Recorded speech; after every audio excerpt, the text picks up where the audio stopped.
So let's play the new popular game, Sway the CFO. Let's say you're going to go out and talk to your CFO, and you're going to say, I want to convince the CFO that the cloud is the way to go when it comes to unified communications. There's really 5 things to think about.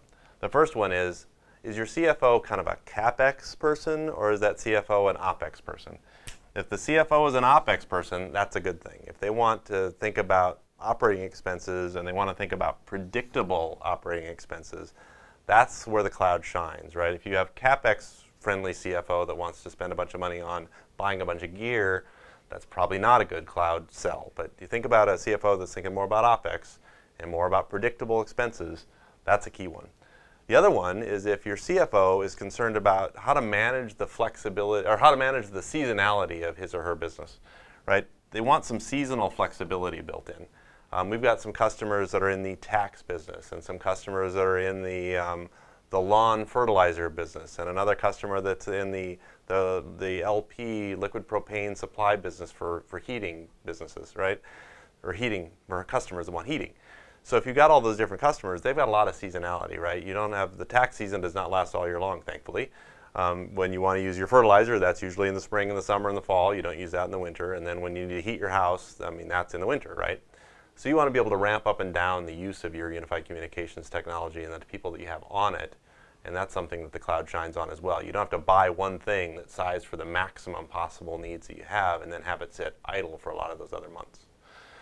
The next one is there's no extra dollars that are required, right? You're not charged usually with most cloud providers, West IP for sure, we don't charge extra for here's a little maintenance charge, or here's an upgrade charge, or here's a this charge or that charge. We're not going to nickel and dime you as you go through buying the solution. It's really one flat fee that you pay usually per user per month or per location per month, and that gets you going, right? And then after that, all the costs are just built into that. There's no extra costs that you need to incur.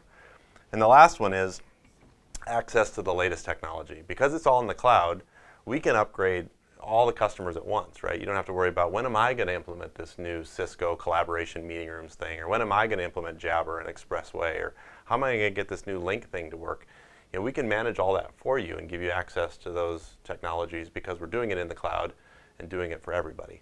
So you don't have to worry about your own individual upgrade path. Work with us and we'll get you upgraded to the latest technology.